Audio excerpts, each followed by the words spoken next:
మహబూబాబాద్ జిల్లా సిరోల్ మండలం కాంపల్లి గ్రామంలో పోలీసుల రోడ్డు భద్రతా అవగాహన కార్యక్రమంలో ఎస్ఐ ఘాటైన హెచ్చరికలు చేశారు.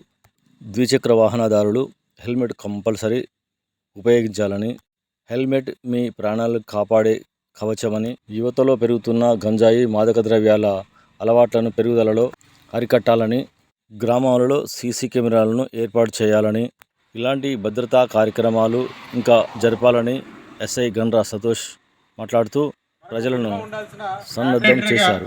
ఉండాల్సిన డాక్యుమెంట్స్ ఏముంటాయి? ఒక టూ వీలర్ కొన్నప్పుడు ఉంటే ఏమేమి డాక్యుమెంట్స్ ఉంటాయి మనకు? ఫస్ట్ అండ్ ఫార్మోస్ట్ ఏముంటుంది? ఆర్సీ ఉంటుంది, రిజిస్ట్రేషన్ సర్టిఫికేట్ ఉంటుంది. రిజిస్ట్రేషన్ సర్టిఫికేట్ అనేది కామన్గా మీరు బండి కొన్నప్పుడు బండి షోరూంలో రాసిస్తారు. రిజిస్ట్రేషన్ మీ పేరు మీద, ఎవరి పేరు మీద కావాలంటే వాళ్ళ పేరు మీద రిజిస్ట్రేషన్ సర్టిఫికేట్ ఇస్తారు. అది అందరూ ఇప్పుడు టూ వీలర్లు ఉన్నప్పుడు మామూలుగా రెగ్యులర్గా మేము వెహికల్ చెకింగ్ చేస్తూ ఉంటాం. వెహికల్ చెకింగ్ చేసినప్పుడు ఏం జరుగుతుంది? దాదాపు ఇక్కడ చెక్ చేసినప్పుడు మాది కాంపల్లి సార్, లేకపోతే మాది ఉప్పరగూడెం సార్ అంటే ఏదో చూసినట్టు పంపిస్తాం. ఇక కొందరు ఏం చేస్తారు, అటు ఒక 10 మంది ఇటు ఒక 10 మంది ఆగి చూస్తూ ఉంటారు వీళ్ళు ఎప్పుడు పోతారా అని. మేము ఒక గంట సేపు వెహికల్ చెకింగ్ చేసినా కానీ గంట సేపు అట్నే చూస్తూ ఉంటాం. అంటే ఎందుకు చూస్తున్నాడు వాడు?